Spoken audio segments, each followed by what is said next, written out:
Hello दोस्तों। Astrology a way to reality channel में एक बार फिर से आप सभी का स्वागत है।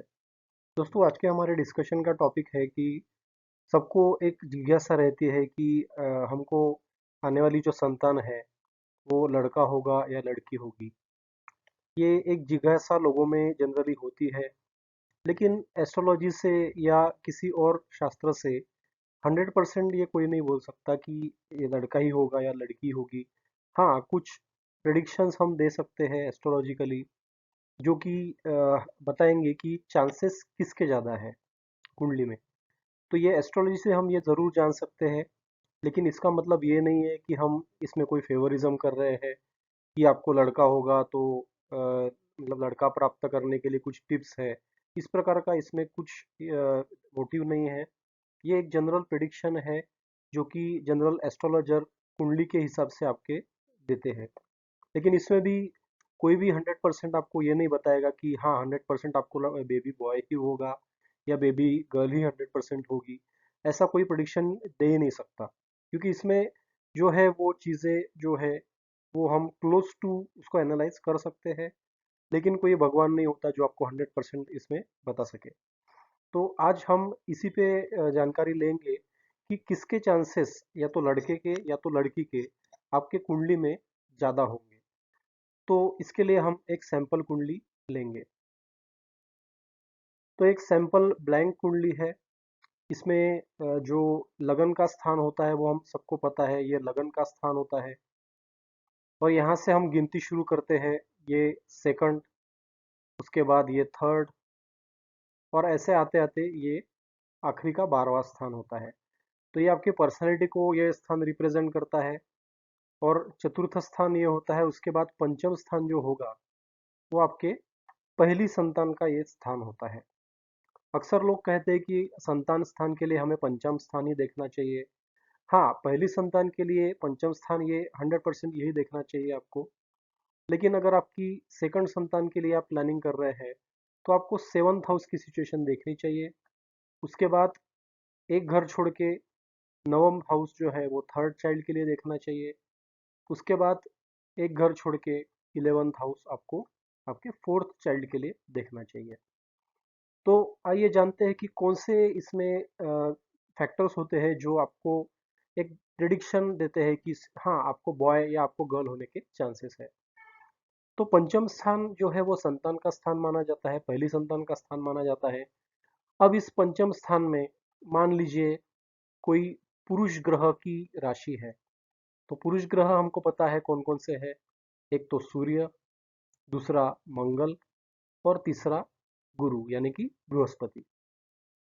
तो इस पंचम स्थान में अगर मंगल की 1 नंबर वाली मेष राशि हो, उसके बाद में 5 नंबर यानी कि सूर्य की सिंह राशि हो, उसके बाद 8 नंबर यानी कि मंगल की वृश्चिक राशि हो, गुरु की 9 नंबर यानी कि धनु राशि हो, और या तो गुरु की मीन राशि यानी कि 12 नंबर वाली राशि हो।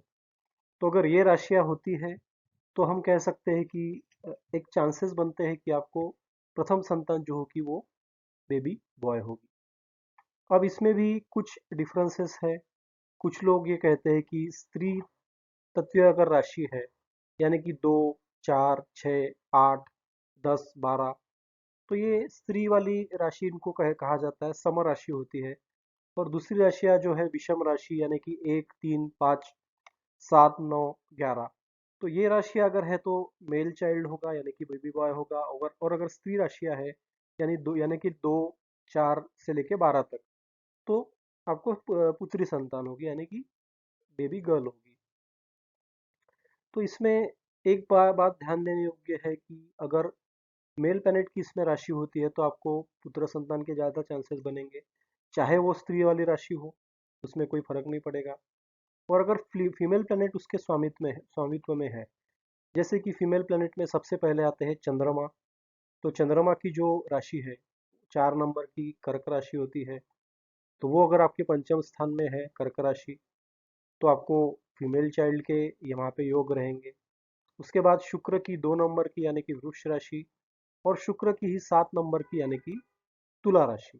तो ये तीन राशियां अगर इनमें से कोई राशि पंचम भाव में आ जाए तो पहली संतान की आपको स्त्री संतान होने की संभावना ज़्यादा होती है। इसमें बुध को नपुंसक ग्रह गिना जाता है।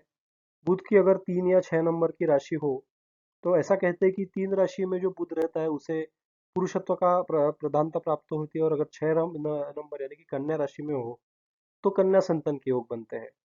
साथ ही साथ में शनि अगर कुंभ राशि में हो तो पुत्र संतान का योग देगा। शनि अगर मकर में हो तो वो स्त्री संतान का कारक होगा। तो इसी तरह हम देख सकते हैं, अगर यहाँ पे 10 नंबर हो यानी कि मकर राशि हो तो यहाँ पे पुत्री संतान के योग रहेंगे। अगर 6 नंबर हो तो भी पुत्री संतान के होंगे। और अगर 3 या हम कहेंगे कि 3 नंबर या शनि का 11 नंबर वहाँ पे हो तो पुत्र संतान के ज़्यादा चांसेस रहेंगे।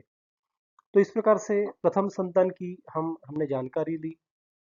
अब उसमें दूसरा फैक्टर ये होता है कि इस पंचम भाव पर किन ग्रहों की दृष्टि पड़ रही है। अगर इसमें कोई मेल प्लैनेट की दृष्टि अगर पड़ती हो तो जैसे कि गुरु, बृहस्पति या सूर्य या तो मंगल, तो इन तीनों में से किसी भी ग्रह की पंचम भाव पर दृष्टि पड़ रही हो, गुरु की चाहे 5वीं हो, 7वीं हो, 9वीं दृष्टि हो, सूर्य की 7वीं, मंगल की चौथी, 7वीं या 8वीं दृष्टि हो, तो ये पूर्ण दृष्टि से देखते हैं ये ग्रह इन दृष्टियों से। तो पूर्ण दृष्टि इन तीनों में से किसी ग्रह की पंचम भाव पर हो तब भी मेल चाइल्ड के चांसेस बनेंगे। राहु को भी मेल ग्रह माना गया है। अगर राहु की पंचम भाव पर दृष्टि है या पंचम भाव में राहु स्थित है और वहां पे कोई मेल राशि है यानी कि 1, 3, 5, 7, 9, 11 इनमें से कोई अगर राशि पड़ती है पंचम भाव में और उसमें राहु की दृष्टि हो या राहु बैठा हो तब भी मेल चाइल्ड के चांसेस वहां पे ज्यादा रहेंगे। उसी के साथ साथ केतु अगर वहां पे हो तो केतु को फीमेल प्लैनेट गिना जाता है। अगर केतु की दृष्टि हो तो फीमेल प्लैनेट के चांसेस ज्यादा रहेंगे, या केतु वहां पे स्थित हो तब भी। तो इस प्रकार से हमने जान लिया कि कौन से ग्रह, कौन सी राशियां पंचम भाव में हो, कौन से ग्रहों की दृष्टि हो तो मेल प्लैनेट, मेल चाइल्ड के योग ज्यादा होंगे, और कौन सी हो तो फीमेल चाइल्ड के ज्यादा होंगे। अब अगर पंचम भाव में जो ग्रह है उसमें भी देखना चाहिए। अगर पंचम भाव में शुक्र है या चंद्र है या बुध है तो फीमेल चाइल्ड के ज़्यादा योग बनेंगे। उसी तरह से अगर पंचम भाव में सूर्य बैठा है, गुरु बैठा है या मंगल बैठा है तो पुत्र संतान के ज़्यादा योग बनेंगे। अगर इसमें से कोई दो ग्रह की युति पंचम भाव में है जैसे कि शुक्र और मंगल, तो इसमें एक फीमेल चाइल्ड एक मेल चाइल्ड यानी कि 50-50% चांसेस हो जाएंगे, जिसमें हमको डिग्री वाइज बलाबल देखना जरूरी होगा। सपोज शुक्र मंगल है, शुक्र की डिग्री कम है, मंगल की ज़्यादा है, तो मंगल प्रभावी है यानी कि मेल चाइल्ड के ज़्यादा योग है। तो इस तरह से हम अगर दो ग्रह वहाँ पे बैठे हैं या दो से ज़्यादा है तो डिग्री वाइज बल देख के हम प्रिडिक्शन करते हैं। अब यही सूत्र सप्तम भाव के लिए यानी कि सेकंड चाइल्ड अगर आप प्लान करते हैं तो यही सूत्र हम सप्तम भाव से लगा के देखेंगे, जिस तरह से हमने पंचम भाव को देखा।